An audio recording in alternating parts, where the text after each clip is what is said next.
recording. Good afternoon, everyone. Thank you guys for tuning in to our Women's History Month webinar today. So first, I want to thank our sponsors for helping make these events possible. Our benefactor sponsors this year are CDM Smith, RS&H, and Schnabel. Our platinum sponsors are AMT, WSP, Moffat and Nickel, JMT, ATCS, and Kimley Horn. Our gold sponsors are Michael Baker, CES, Wallace Montgomery, and our silver sponsors are RK&K and HDR. So I'm thrilled to announce our special guest today, Michelle Roberts. Michelle currently serves as the Mid-Atlantic Commercial Management Lead at HDR. She was named one of ENR Mid-Atlantic's top 20 under 40 in 2020. Michelle has extensive project and construction management experience, and she is skilled in value engineering, project estimation, CPM, scheduling, and constructability. So thanks for being here today, Michelle. Can you tell us a bit more about your career background up to this point? Sure. Yeah, it's my pleasure to be here. So first, I would like to give a quick shout out. One of the things that I'm pretty passionate about is advancing women in construction, especially transportation construction, but specifically promoting this career field to the next generation. So I do have my school-age cousins online. They're on spring break out in Reno, so I appreciate them getting up early to watch this, and hopefully we'll have some new engineers joining our field in the future. Love that. Yeah, so I started out my career with a contractor. I graduated from Tufts University up in Boston um, with a degree in civil engineering, but I really was unsure of what I wanted to do. I knew that like sitting in classes and drafting and running models and simulations and stuff was not where I wanted to be. I it just didn't it wasn't as exciting for me, that routine. So I moved to this area because my dad was living here at the time and started working for a contractor. And I guess the rest is history. It was one of those things that kind of surprised me. When I was in college, I, you know, I worked during the summer, but I didn't really have necessarily an internship or something that would necessarily lend itself to a civil engineering career. So it was certainly a gamble that they took hiring me, especially because I had very little construction experience. I mean, I was always sort of that, I have an engineer's brain, right? So part of, to my mother's dismay, I really enjoyed taking things apart and putting them back together again.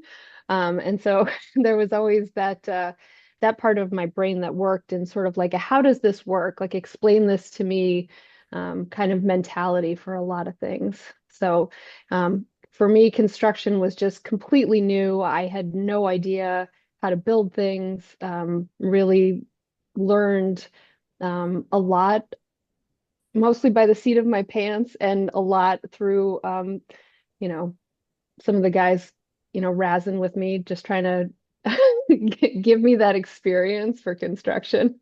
So it was entertaining, but I just loved it. I mean, I loved the challenge of every day something new. There's a fire that has to be put out, but at the same time, while you're dealing with all these little bumps along the way, you are also building these incredible projects.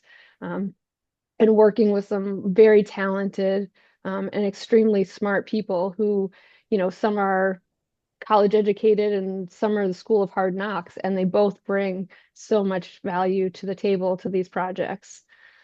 So then let's see more about my career. So then after that, I got married, and when I got pregnant, my husband was working also for a contractor, and so it made sense for one of us to kind of take a step back from that life and those hours and like that set of parameters. So I moved over to the consulting side and have kind of been here ever since. I'm working for owners reps, or I worked for a concessionaire for a little while, and it's it's always been interesting to me because there are so many different routes and twists and turns that, you can take within our industry. And so I think for me, the biggest thing that's influenced me is just always that curiosity of like not necessarily knowing where the road was going to take me or what projects I was going to be working on or even who I'd be working with. So that's it's always been entertaining. Yeah, I can imagine. So, how did you start doing construction for transportation projects, or is that something that you fell into? It was definitely a fall into the contractor that I worked for mostly worked on heavy civil highways and bridges. They did do some water and utility work though. So I've worked on a dam. I've worked on some deep water line work. I there one day I had to do an inspection of that pipe. It was a 60-inch water line that ran underneath the middle of Georgetown.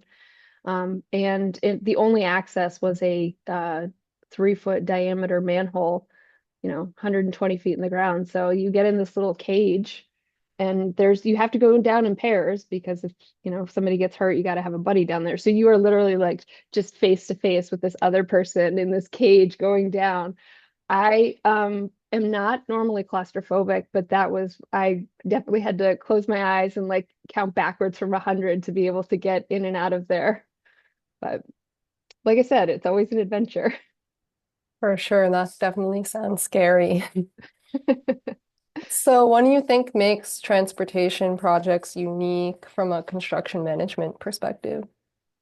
Um, I think every project has its unique elements.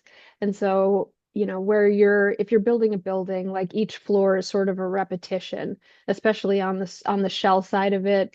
Like obviously once you get into the build outs and the fit outs, there are some differences, but in transportation, like there are no two projects that are going to be the same. You're going to bring in elements of things that you learned from the previous project, but there's always going to be a twist and something new to learn, especially when it comes to urban projects where you have, unknown utilities or stakeholder coordination. I've always, people always ask me what the hardest part about my job is, and a lot of times it's dealing with people. Because everybody has sort of a lens that they look at things through, and I'm not saying it's good or bad. It's just it's their own experience, and so managing that part of a project is usually the most challenging part, whether they're actually involved in the project or they're part of the community. There's always that part of it that is interesting. That definitely makes sense. Can you share a particularly memorable project that you've worked on and what made it special? Sure. When I was still working for the contractor, we worked on the first section of the well, not the Woodrow Wilson, the Frederick Douglass Bridge before they rebuilt the new South Cap signature bridge that they have now. When they built the stadium for the Washington Nationals, they needed to provide access because before that it was a raised viaduct that went basically across the river and then another almost mile into the city. Um, and so we had to bring the bridge across the river and then at to an at-grade intersection to build this like urban boulevard out in front of the stadium, to give people access, to make it more friendly for cars and pedestrians. So we demoed most of that bridge. And then for the part of, there was, I don't know, probably 4 segments of bridge that we had to, that part of it was design build. And so we worked with RK&K actually, and they were our designer of record to figure out a way to make that an at-grade intersection. And we actually ended up reusing an existing piece of the bridge and lowering it to make it meet up with a retaining wall, to then bring it to an at-grade intersection. Um, that whole project, just from start to finish, was so crazy because that not only is South Cap right there in the middle of what's now a really bustling area because of the stadium with the wharf and the Navy Yard and all that stuff around there.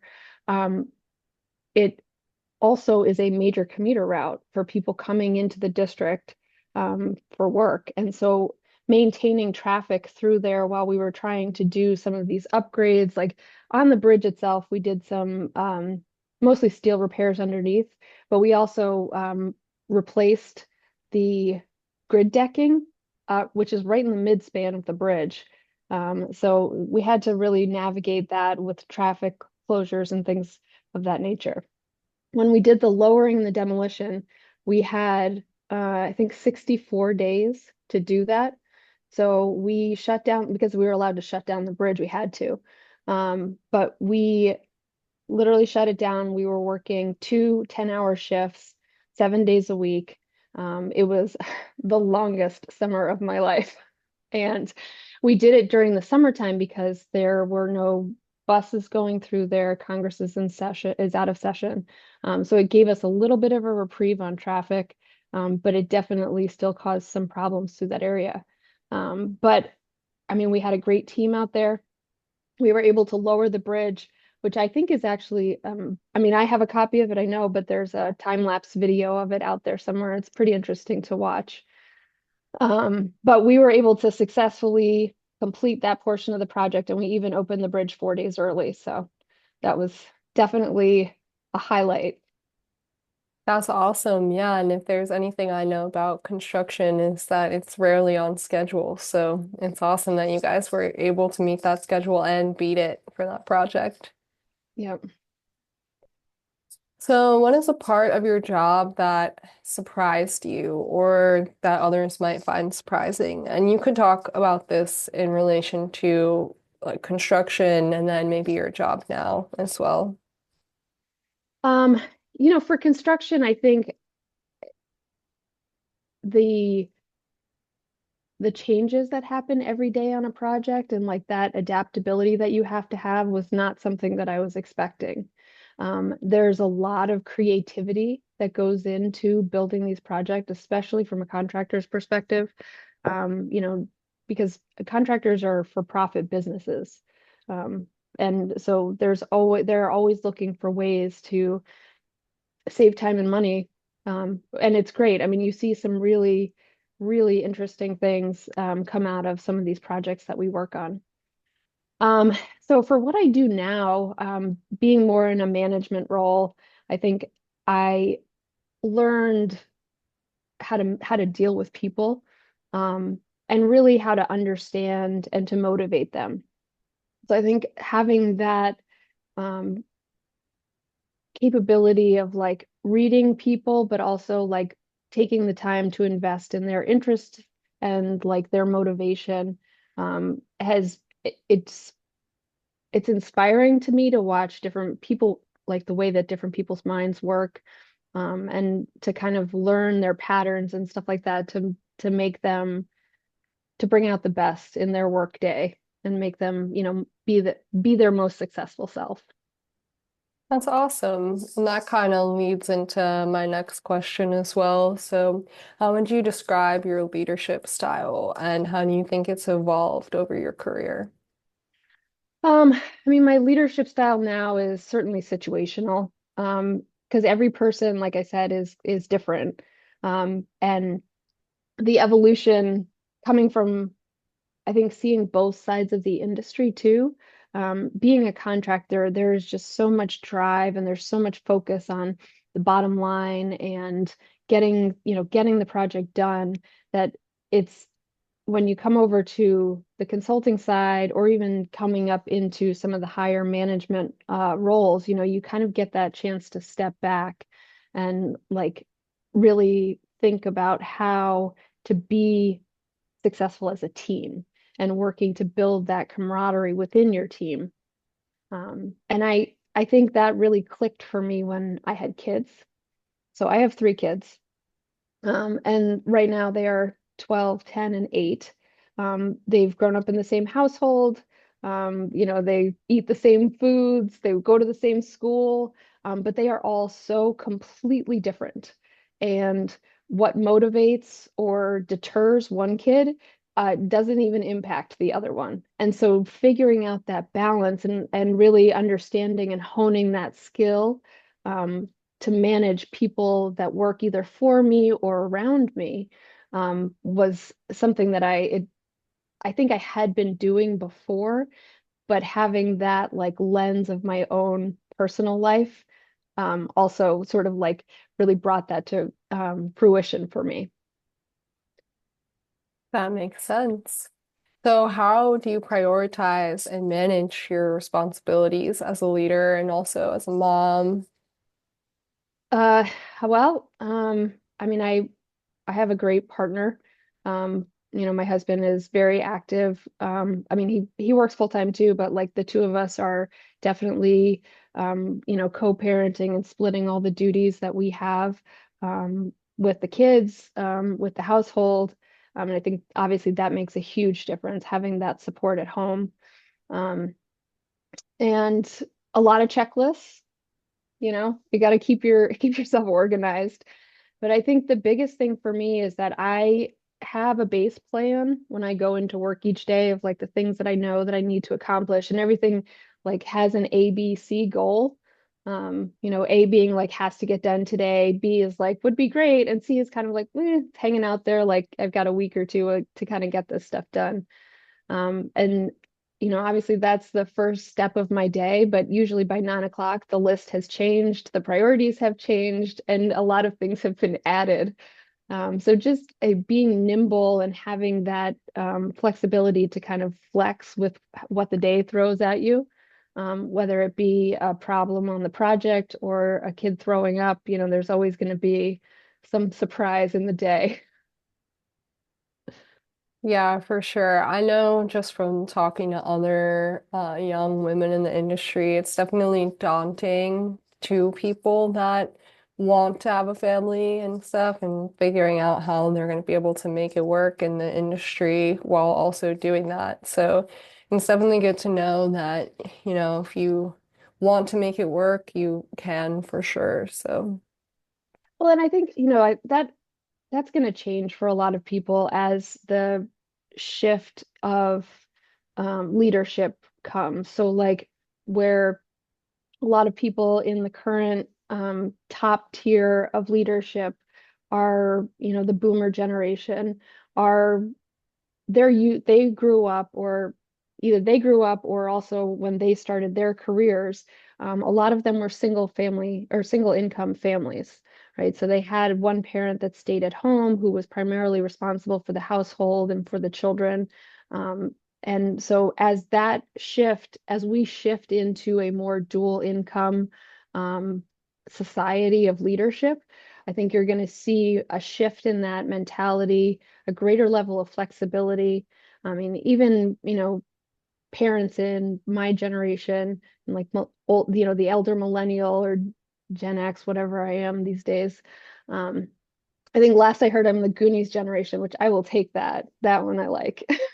Um, but I think that's where you're going to start to see that shift because the both parents are much more involved in splitting that, and there's more flexibility at work for both sets of parents. So I think all of that is going to transition the way that the workforce is, and hopefully, I mean, my hope is that it will make it easier for more women to want to stay in construction and transportation if they have that capability of um, the expectations and the ability to get your work done and be flexible so that you can have both of those things. yeah, I agree. And, those people that have the more traditional mindset are going to move out, and then people in your generation are going to become that new norm for people in my generation. So it's a good direction that we're moving in. So lots of hope for the future. Right. So, going along with hope for the future, did you have any mentors or role models who significantly influenced your career? And what is the most useful piece of advice they have given you? Gosh, I've had a lot along the way. And I think, for me, it was finding people who kind of, check the different boxes of things that interest me. I know that when I first started in construction, I again had no idea what I wanted to do when I graduated from college, like to the point where like I didn't even take my FE, EIT when I was in college. So when I started working in construction, my project manager at the time, said, you need to get your PE. Like that's going to help you leaps and bounds, which on the construction side is not usually the advice that you get, because a lot of times it's just not the focus. Certainly now that shifting more towards a design build mindset, and a lot of that is a big part of the transportation culture right now. It's a huge asset for me. Like I can't imagine having to go back and do all that again. Um, so that was like the first really great piece of advice that I got, was definitely make sure that I did that. So I had a really good mentor, who was the engineer in-house at the con when I worked for the contractor. Um, he was at the time probably already in his 60s, just had seen so much stuff, rough around the edges. I don't think he'd ever worked with a female engineer before, and he just he taught me so much, but it was always entertaining because he tried his best to like help me along the way, but also was just completely unprepared, for a lot of the things that we encountered, and the way that I handled it. Certainly because my brain works differently than his did.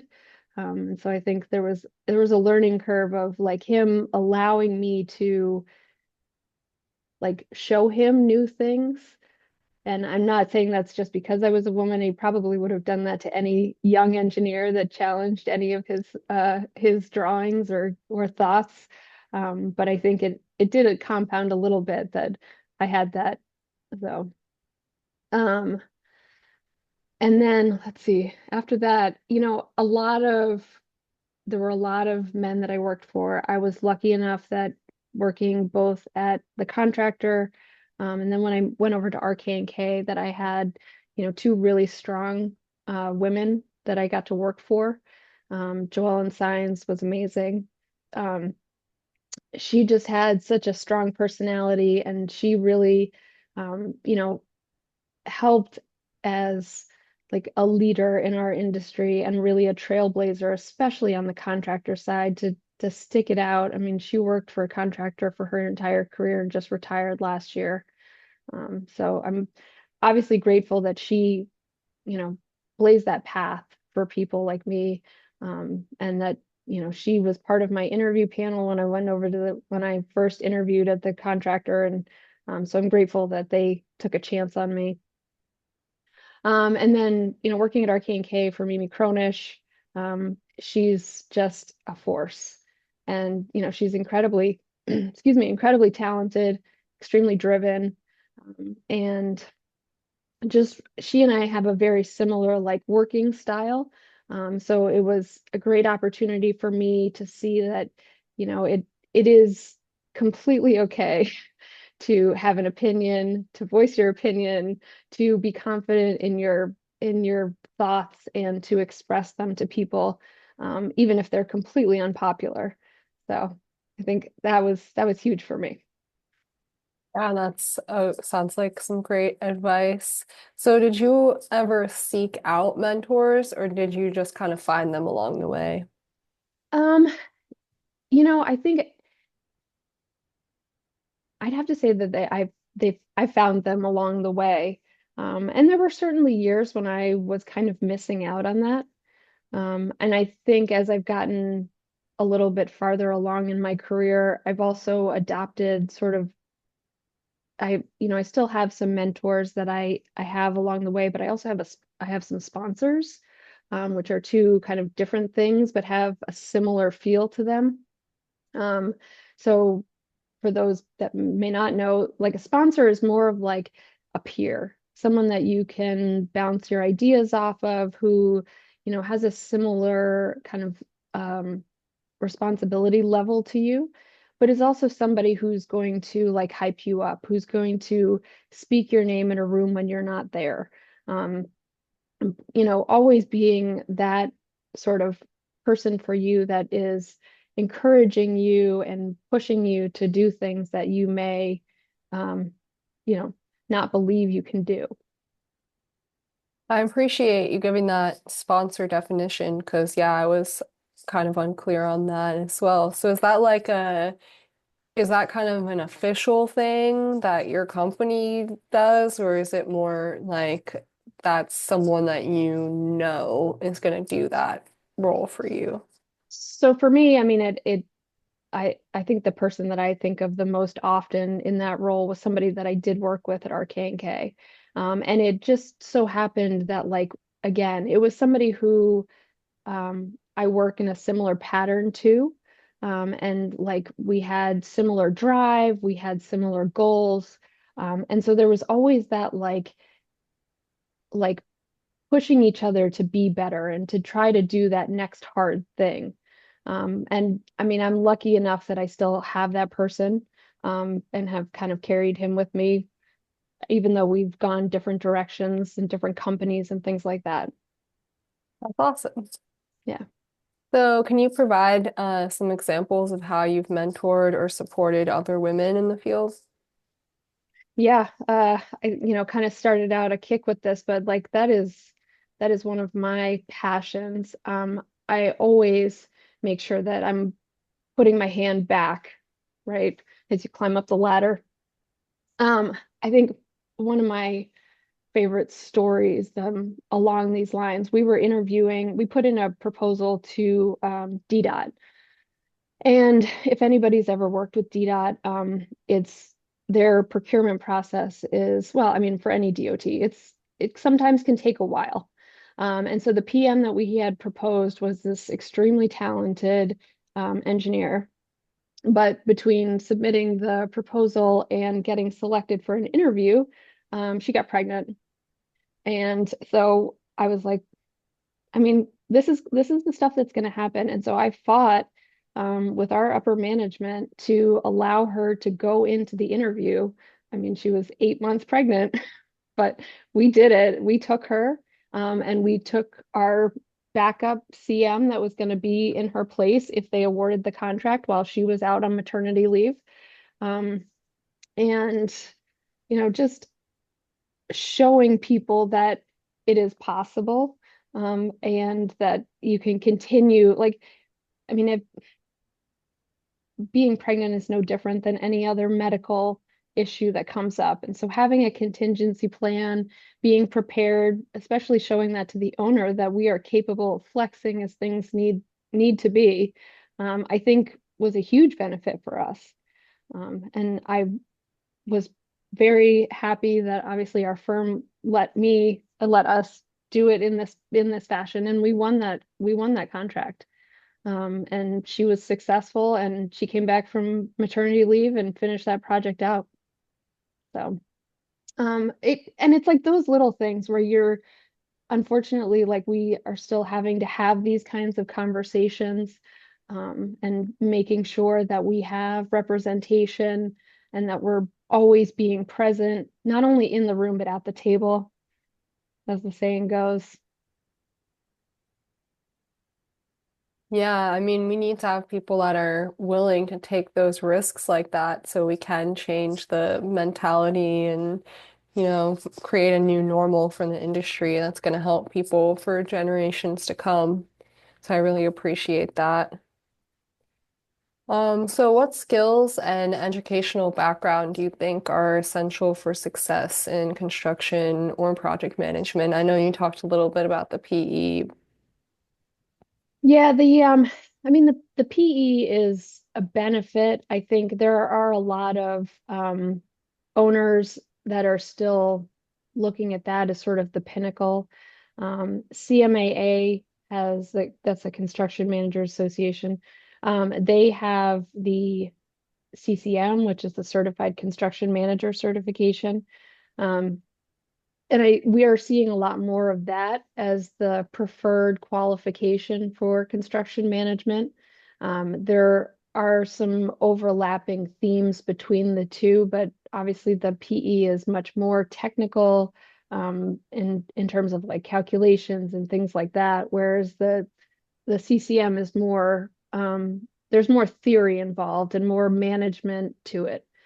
And then also there's the PMP, which that can be useful, but the PMP can range, like the subject matter is so broad because it's used for like IT projects and transportation, or that it's there's just such a there's it's just such a broad range of topics that it's a little bit harder to hone in. So I think, certainly working towards some of these certifications is important.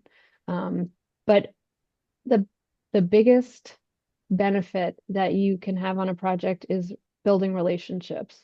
So we're talking about soft skills. Like all of us are very talented, educated people. But if you can build a team and figure out how to get people to work together towards a common goal, um, you'll be successful. Because there's always going to be someone who can answer your question, your technical question. But if you can't get access to that person because they don't like you for some reason, like that's the bigger barrier that you're going to have to overcome as opposed to actually understanding how to do that one technical thing. Um, Yeah, I completely agree with that. I've found that the skills that I used in my education are very different than the skills that I use on a daily basis at work. So it's interesting to kind of see how that has evolved and wondering if like we should be focusing on some more soft skills in academia, or at least having it be communicated that, these like project management, you have to be good at communication and know how to talk to people and all of that stuff to be successful. Yeah.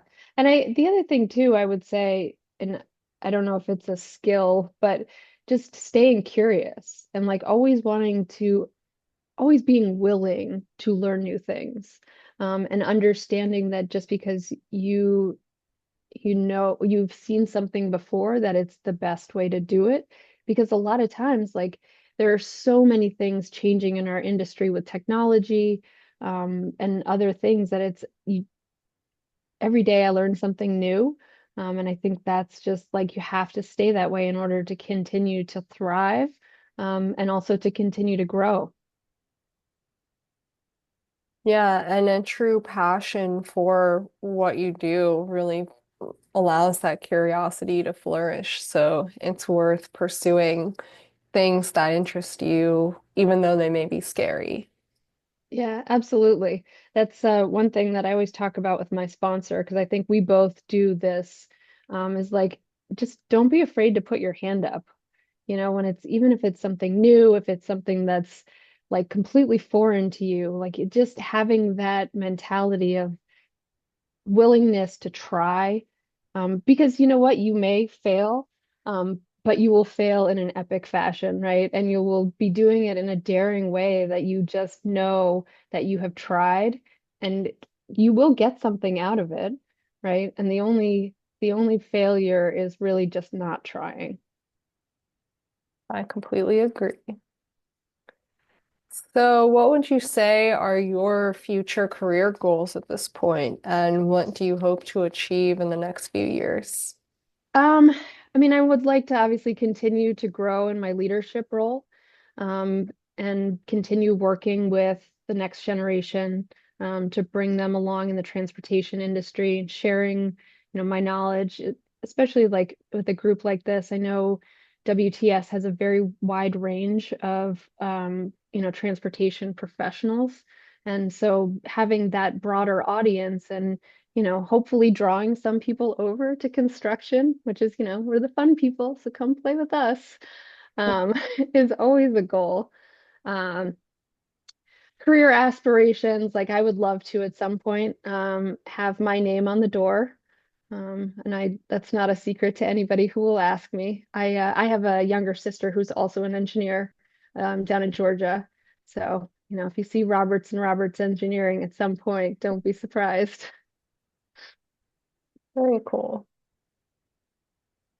So, what are the current trends and future challenges that you foresee in the transportation industry? I mean, trending is, the P3s, the design builds, these mega project and programs.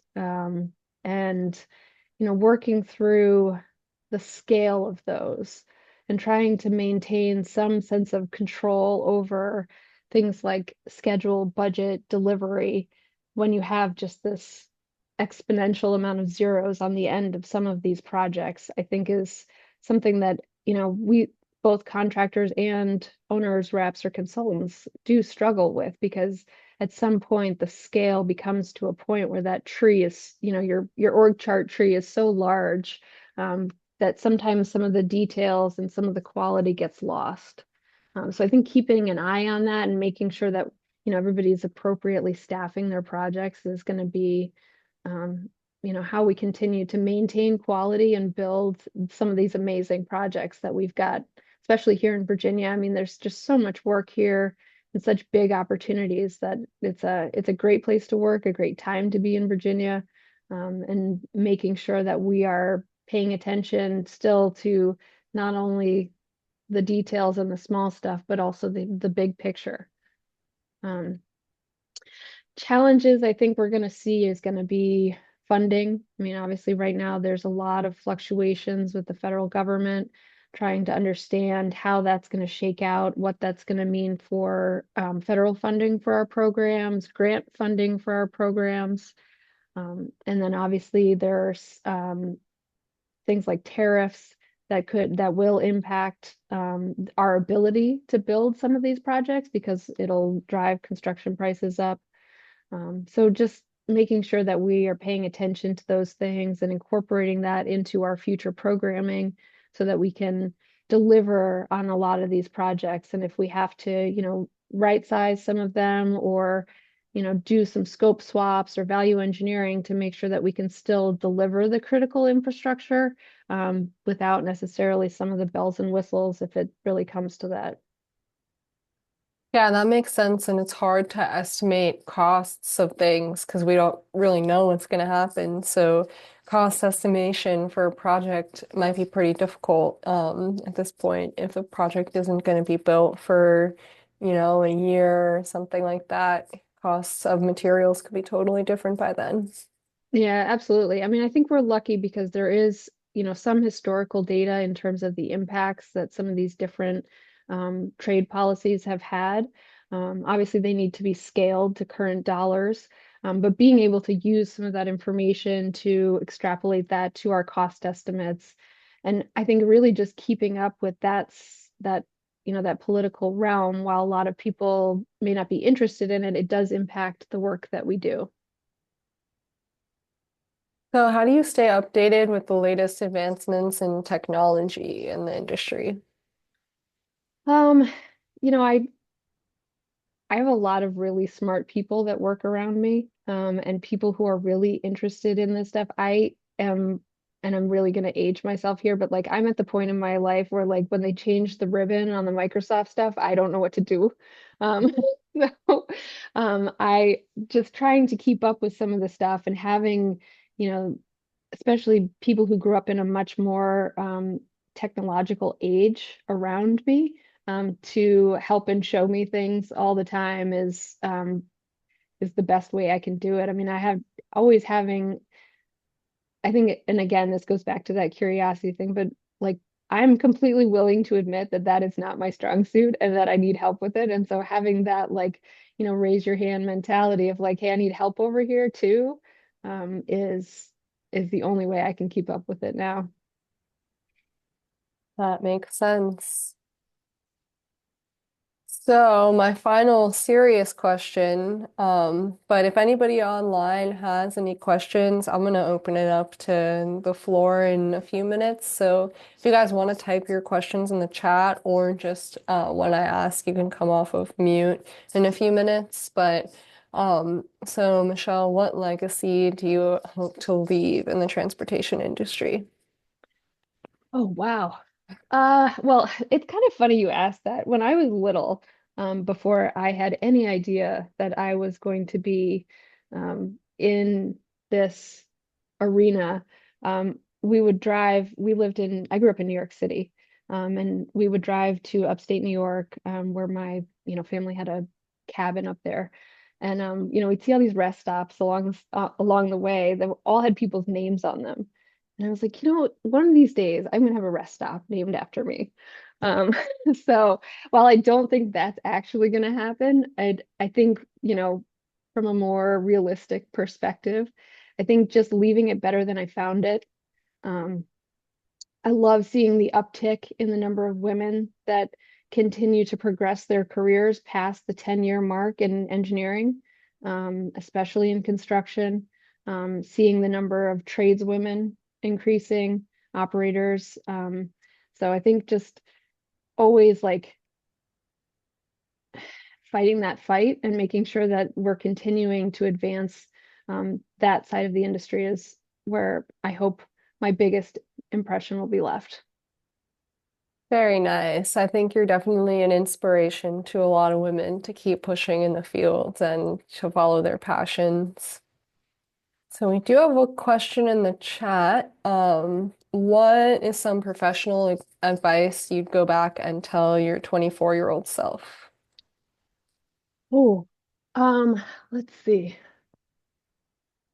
I don't think that I understood the importance of networking as much as I do now. When I was working for a contractor, going to conferences and industry meetings was much less common, and certainly reserved for sort of the higher levels.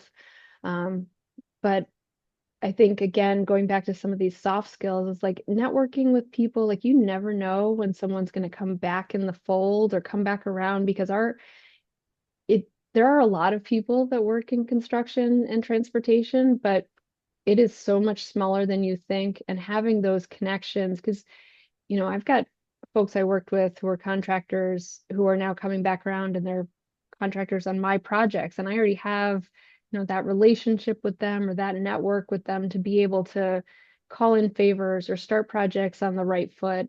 And so I think like maintaining those relationships and really thinking about how you interact with people.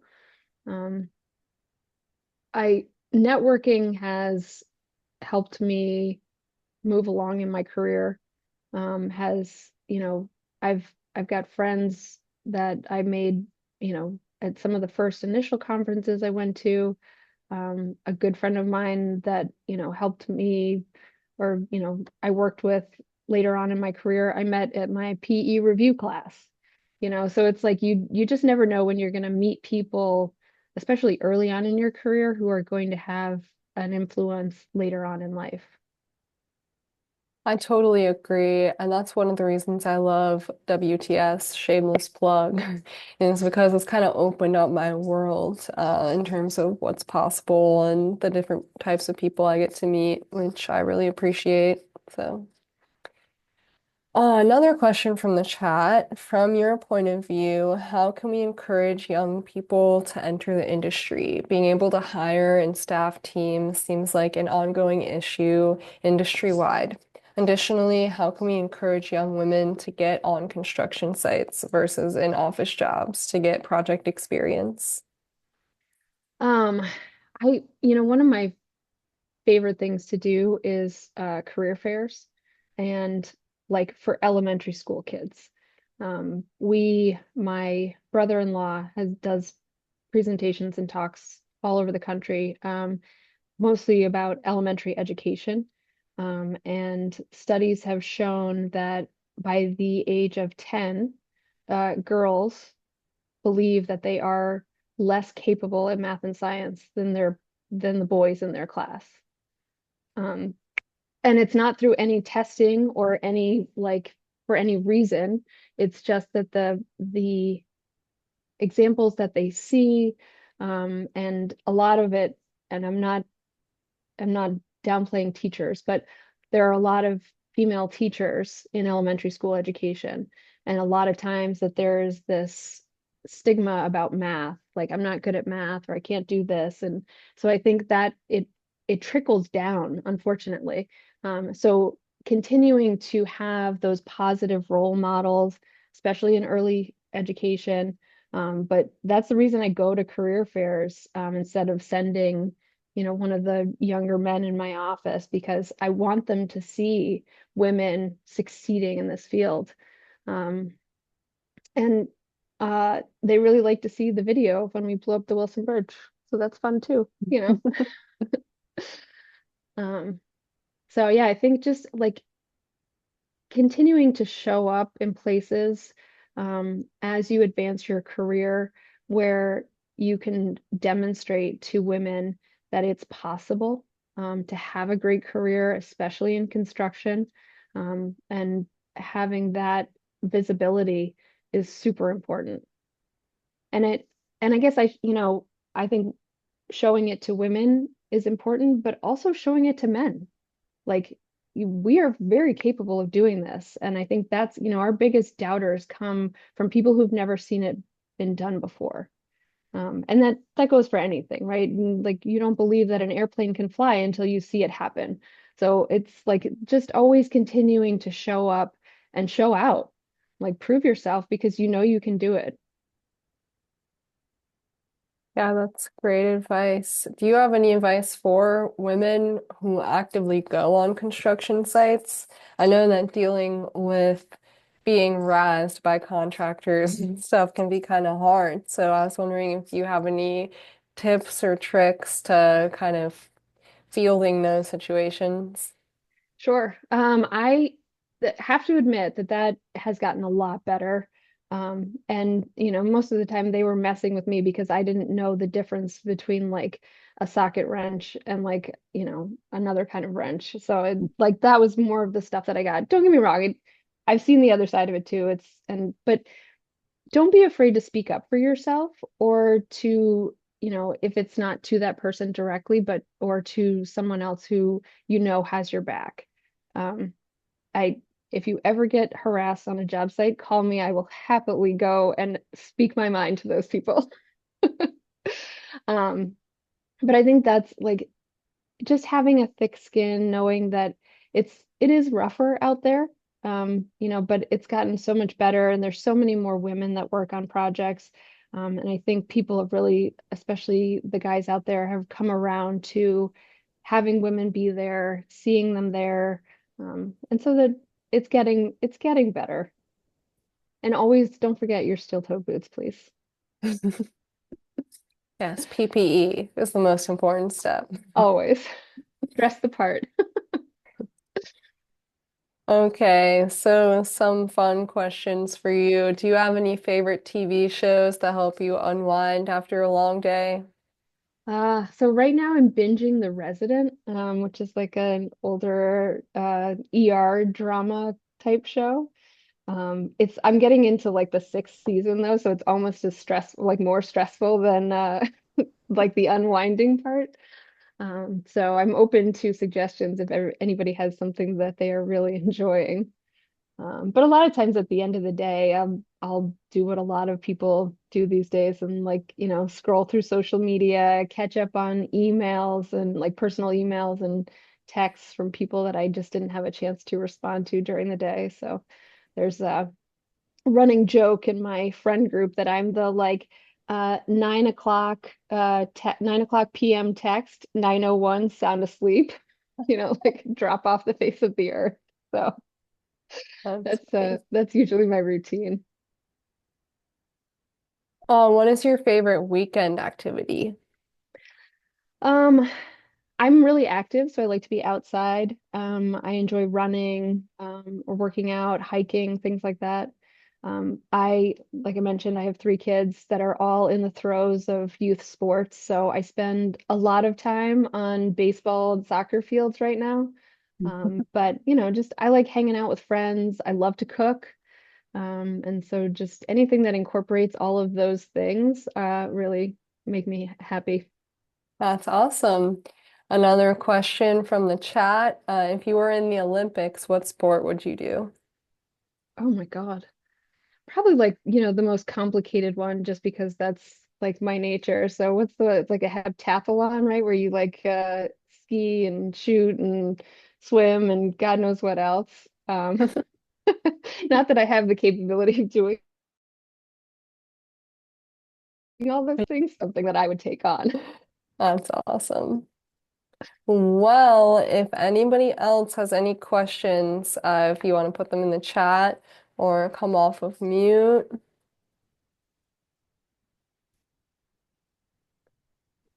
Yeah, I'll ask one. What are some of the ways that you talked about just like building camaraderie on your team and just boosting morale and stuff like that? What are some of the ways that you have found are good at accomplishing that?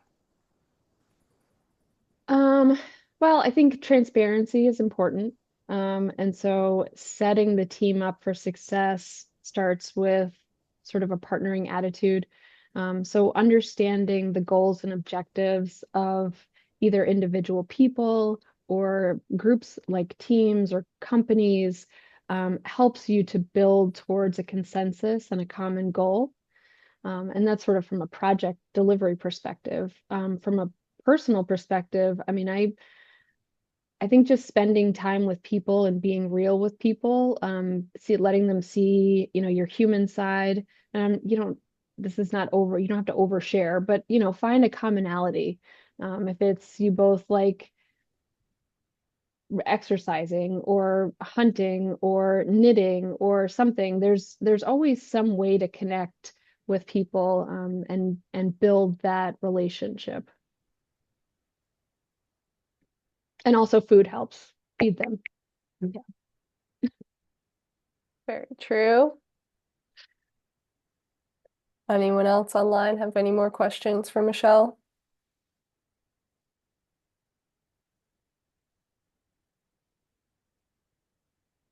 All right. Well, this has been awesome. Michelle, thank you very much for coming on today. We really appreciate it. And I've loved hearing all of the answers to the questions. You are an awesome person. Thank you. Yeah, this has been my pleasure. I really appreciate all the questions and having the experience to talk with you. Of course. So to all of you who are online, thanks for attending today. We have some exciting things coming up for the chapter in the next couple of months. So in April, on April 9th, we will be having a session on workplace negotiations with Professor Richard Coughlin from the University of Richmond. And then on April 24th, we're having a in-person lunch and lens event. You can get your headshot taken and get a boxed lunch. So that's some stuff we have coming up for the month of April. So if you're online and you want to join one of those things, we'll have our advertisements coming out soon. Okay, well, I thank you guys all for attending, and I hope you have a great day. Thank you, Michelle. Thanks, Thanks, guys. thanks, Michelle. Yeah.